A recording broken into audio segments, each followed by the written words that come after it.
available 24/7 to help solve issues. Right. Call me 3 a.m. on a Sunday morning, I don't care. A cross-pollination of Thomas Edison and Tony Stark, Elon Musk. Were you a little naive when you thought I can easily build an electric car and a rocket? I didn't think it would be easy. Like I said, I thought they would probably fail. But you know, like creating a company is almost like having a child. So it's sort of like, how do you say your child should not have food? So once you have the company, you have to feed it and nurse it and take care of it, even if it ruins you. Yeah.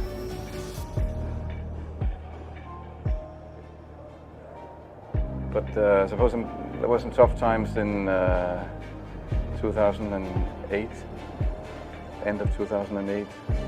How did you get through that period of crisis? Yeah. Can we just break for a second? Sure, of course. You want to wait a little while? Yeah, sure hope it was worth it. Sure hope it was worth it. It's everything. And I actually was borrowing money from friends to pay the rent. Well, I mean, Tesla really faced a severe threat of death due to the Model 3 production ramp. Essentially, the company was bleeding money like crazy, and just if we didn't solve these problems in a very short period of time, we would die. And it was extremely difficult to solve them. How close to death did you come? Within single-digit weeks. 22 hours a day, or like how many I hours? was working, so 7 days a week, sleeping in the factory. I worked in the paint shop, general assembly, body shop. You ever worry about yourself imploding? Like it's just too much? Absolutely. No one should put this many hours into work. This is not good. People should not work this hard. They should not do this. It's very painful. Painful in what sense? It hurts my brain and my heart. Where do you come up with your best ideas? Are you on vacation, or are you kind of just like in the middle of the night you wake up and start drawing things down? Or You know, sounds really cliche, but like the shower is probably like wake up and go to shower in the morning. And I think actually what's really happened is kind of stuff is percolated in the subconscious. Right. And it's not really occurring in the shower, but you're kind of getting the results of last night's computation, basically. Right. Whatever area that you get into, given that even if you're the best, there's always a chance of failure.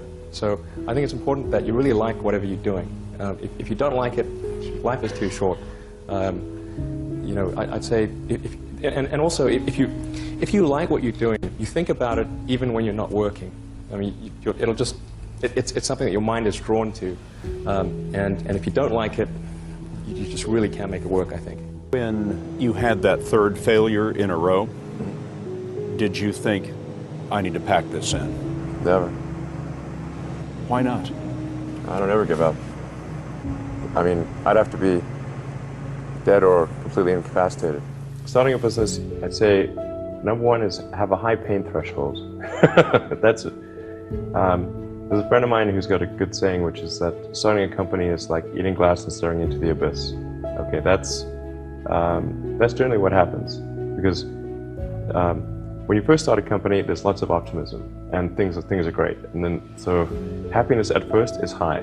Then you encounter all sorts of issues, and happiness will steadily decline, and then you'll go through a whole world of hurt.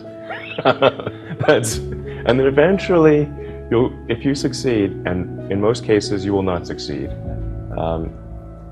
and Tesla almost didn't succeed, came very close to failure.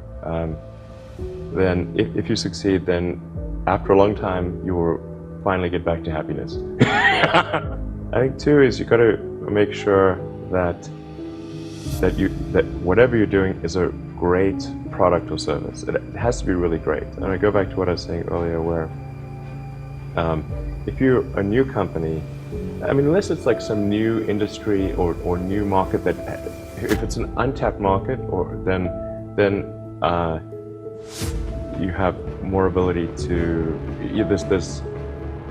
the standard is lower for your product or service. But if you're entering anything where there's an existing marketplace against large entrenched competitors, then your product or service needs to be much better than theirs. It can't be a little bit better, because then you put yourself in the shoes of the consumer and they say, why would you buy it as a consumer? You're always going to buy the trusted brand unless there's a big difference.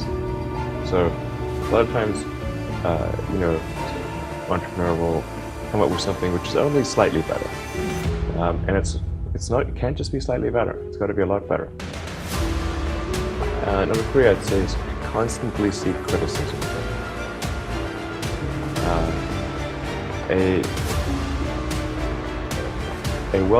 well thought out critique of whatever you're doing is as valuable as gold. And you should seek that from everyone you can, but particularly your friends.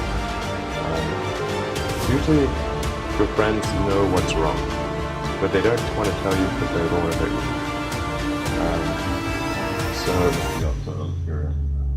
So they'll say, oh, I would encourage my friends, I'm not going to tell them what I think is wrong. But it doesn't mean your friends are right, but very often they are right. And you at least want to listen very carefully to what they say. And to everyone, you're looking for, basically, you should take the approach that you're wrong. That you, the entrepreneur, are wrong. Your goal is to be less wrong.